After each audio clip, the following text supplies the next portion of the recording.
Lesson 9, Unit 3. The Procurement Management Plan. You will need to develop a procurement management plan to manage the purchase of all goods and services needed by the project. This is a type of work where you will need to involve the procurement unit for advice and guidance. This unit, or the officer assigned to your project, will be responsible to manage the procurement process. The plan should follow good procurement practices that ensure the project gets the best deals as possible. Organizations follow procurement strategies to obtain its objectives. There are two basic strategies. Organizational procurement strategy.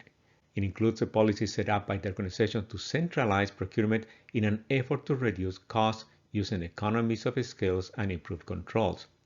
The project procurement strategy includes the policies that allow a project manager to perform sole source procurement without necessarily involving the centralized procurement group, such as purchasing of small quantities of goods or services. You should definitely use both strategies for all goods and services needed by the project. A procurement plan states what to procure, when, and how. Your plan should include the following elements: defining the needs of the project, development of the procurement statement of work, specifications, and work breakdown structure, the laying out of the major milestones, and the timing and cost estimating, including the life cycle costing.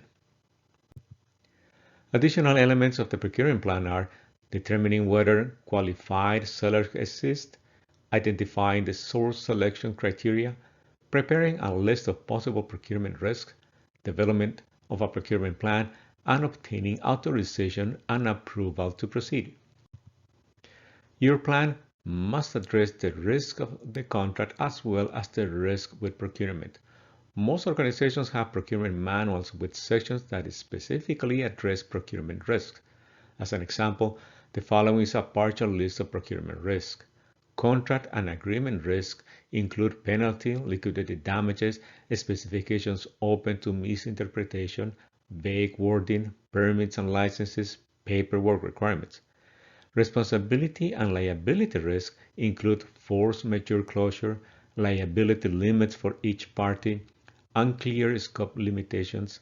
Financial risks include letters of credit, payment plans, inflation, currency exchange rates, and political risks include political instability, changes in legislation, and import-export restrictions and arbitration laws.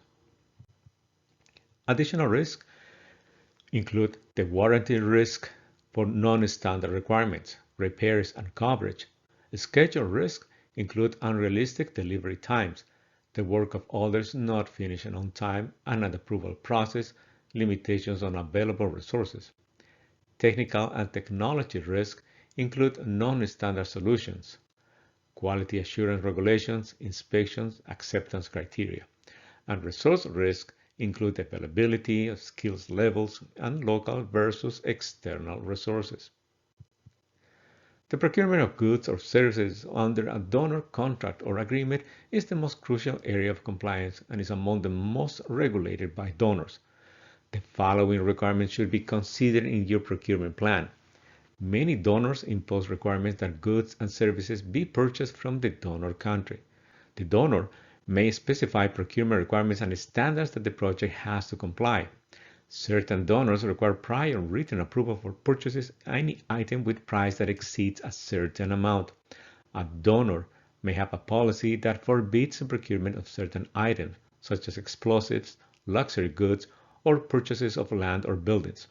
You also need to be aware of any regulations by the country on restrictions or limitations on what is imported to the country. When developing the procurement management plan, you will need to support from the procurement officer to determine the best type of contract for the different types of goods and services that are needed. There are three main categories of contracts: fixed price contract, time and material contract, and cost reimbursable contract. You can use fixed price contract when the scope of the work is clearly defined. The vendor is expected to offer a fixed price quotation for the agreed scope of work. Once the contract is signed, The project is assured a fixed cost that is paid once the work is completed by the vendor. Here the risk is on the vendor, who needs experience in estimating the cost of the goods or services, for example, the construction of water wells. Time and material. This type of contract is used for regular purchases of standard items, such as hiring consultants to work on the projects or the supply of standard materials needed by the project. The final price will be for the quantity of material or time provided by the vendor. Cost reimbursable. The project manager can use this type of contract when the scope or the requirements are not too clear. The project reimburses for the actual cost incurred by the vendor, including additional fees or profits. This type of contract puts the risk of the project, since the vendor is assured payment of all incurred costs. It's important for the project manager to have a good process of cost control. A good practice is to develop a procurement matrix that lists all the goods and services with the estimated date the project will use them. This matrix usually comes in the form of a table that describes all the items and the expected use date. The matrix can be organized by month or quarter to help the procurement function plan accordingly and for the finance unit to ensure that funds will be available when there is time to pay for the procured items. Here's a simple example of a procurement matrix.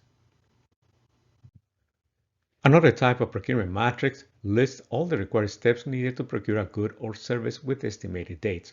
The matrix includes a schedule that identifies the key activities and expected duration.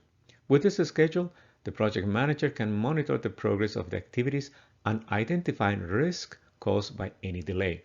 The example below shows a simple table that details all the basic steps to select a training consultant.